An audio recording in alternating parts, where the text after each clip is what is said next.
Welcome to the Upper Town campus of Peace First Lutheran Church in Astoria, Oregon. My name is Steve Kienberger and I have served here as pastor since 2017. During that time, the last two ELCA congregations in Astoria have merged, and now we are blessed to be stewards of two facilities where we can meet, worship, and engage in ministry with and to our local community. Here at the Upper Town campus, we have a view of the mighty Columbia River flowing out into the Pacific, with Washington State on the far side and the Astoria-Megler Bridge connecting the two states.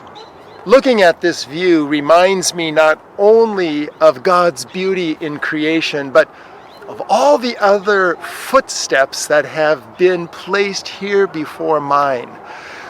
What did this view look like before the Europeans arrived?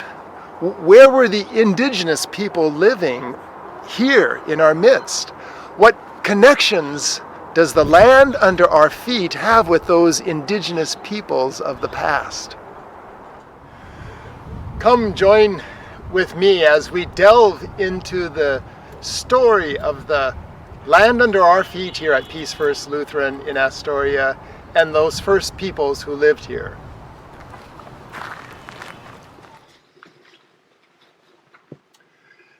The Oregon Synod has also been asking questions about the stories of the land underneath our congregations, talking about the people who shared this land with us hundreds of years ago can also help us gain perspective on not only our past, but the future we hope to grow into with the diverse peoples and neighbors in our present. The Synod has begun to hear about our congregation's anti-racism team that began over 2 years ago and is now part of the congregation's budget and our leadership training. This team was created as a way to grow into further understanding of the current social upheaval in our nation, our role in society as Christians, and how to move forward from here. The Synod is actively considering reparations for the racism shown towards many ethnic groups connected to our Lutheran congregations. We then have a responsibility to understand the past in order to create the anti-racist community of the future. If you are watching this, then you and your congregation are also beginning to research into the story of the land under your congregation, under your church, and the peoples who lived there before the Northern Europeans came in. In order to find out more about your land, you might want to use your local public library's research facility, your local heritage museum and historical society, the records in your local church's archives. Find your church's old records. Read about the old council minutes to hear voices from the past. Interview the elders in your church who have memories to share. Find members who are actively working with diverse ethnic groups in their own daily lives, in their careers, their jobs. For example, I have with me here John Burpee, a local historian. As our congregation discussed the indigenous people in this area, we began to realize, as a historian, John works with the history of the indigenous people, the Chinook, Clatsop, Nehalem, Wakayakum. He also creates and strengthens positive partnerships with the current tribal nations and the local tribal leaders. So John, join us here, and thank you so much for being with us here today. And it's a real pleasure to talk about this history, because it's to best understand our present. We really do need to understand this past, and one of the things that has been incredibly helpful for me is to be able to put this into context. And so I've got a way to do that I think is pretty graphic. Because time is so hard for us to understand. So essentially imagine that this rope represents 10,000 years. There are some historians who say 10,000 years, some anthropologists say 12,000 years. Of course, a lot of the traditional beliefs amongst the tribal people are that In reality, it's time in memoriam. But just imagine this span of 10,000 years, this 10-foot rope. And for the Chinookan people, we essentially have a concept of time, right? Time in the past is Ankute. Really long ago, Ankute. And then the period of Alta, the now, and then Alkai, the future. And when you look at this represents all that time that Chinookan, Clatsop, Wakayakum, Cathlamet, Nehalem people were in this area, with just this little last bit being where we are. In fact, there's a little tiny red line. In fact, it's so small, I bet you can't see it. And that essentially represents 1792 when Robert Gray shows up, an early American ship fur trader. He's the first who's documented as a European or American coming into the river. And just beyond that is a little spot here in 1805. Lewis and Clark were here for essentially 4 months. And then beyond that, 1829 to 1830. The thing to keep in mind is that this story is long. From the point from 1768 forward, we essentially had 13 major pandemics that had an indelible mark upon the people. And this little red bit is the last major one, 1829 to 1832. 60 to 90% of the Chinook-speaking peoples disappear. And yet, all of this history, our part starts here in the very last inch. From the 1880s forward of having the Lutheran Church here with the Scandinavians.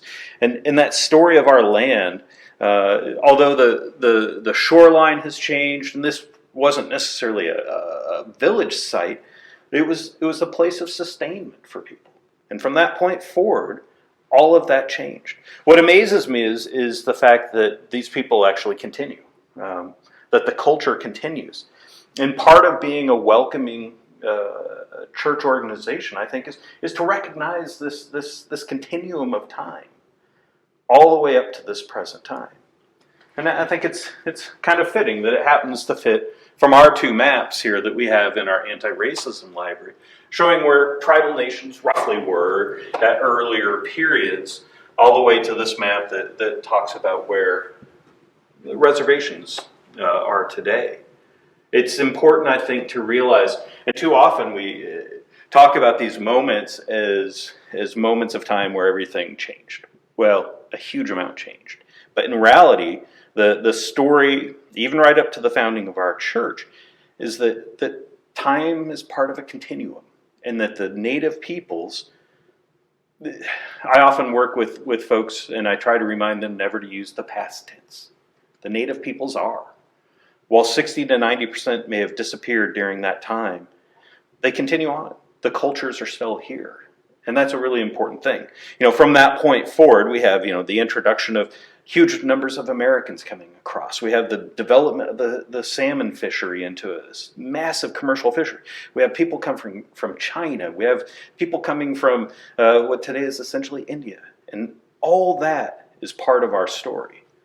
And to understand where we are today, both physically and also kind of emotionally as a community, has to be taken in. And I just think this is a great way to get a sense of that history. Thank you, John. That was excellent. We have these, as you pointed out, these maps of the indigenous peoples of North America, the Greater Americas, and the before and after as visual representations for our congregation to see here in the narthex, even before they go into worship. And in the corner here of the narthex, we built an anti-racism library where we have works for Asian American, African Americans, indigenous peoples, Latinx, and a whole children's section here as well too. We want to invite all generations to be active in learning more about the diverse population of North America. But could you tell us, what are some ways that we could engage in learning more about the Chinookan peoples or the nations that are around us, or congregations in other regions of Oregon? How can we find out more? Well, in addition to the resources that you mentioned, and that there's this amazing depth of local history in your museums, things like that, and that there are amazing things. What we're talking about anti-racism is really understanding. That's all it really is. And one of the best ways to understand kind of the needs, kind of where the Native peoples are at, is one, don't treat them as if they're just homogenous, the Native peoples. You may have multiple tribal histories. You may have multiple tribal languages that traditionally were spoken. And the only way really to do that is develop relationships. It always comes down to relationships. Check out the websites of the federally and non-federally recognized tribes in the area.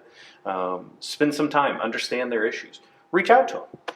Show up when they have events. Be open to listening and understanding more than anything else. And I think that's a good way for any of us to be more opening and welcoming is develop those relationships. And it all starts with the knowledge and a bit of humility. Well, thank you, John. We are blessed to have you and your family in this congregation. We were asked to share our journey into reparations and anti-racism, training, learning with you as our siblings in Christ, so that you can see how easy it is to get started and how the land story of your church can be a gateway into deeper discussions, not only with your community, but even just with your members who have particular gifts, such as John Burpee and his family. Good luck to you all in your journey of discovering and awakening to the land stories under our feet.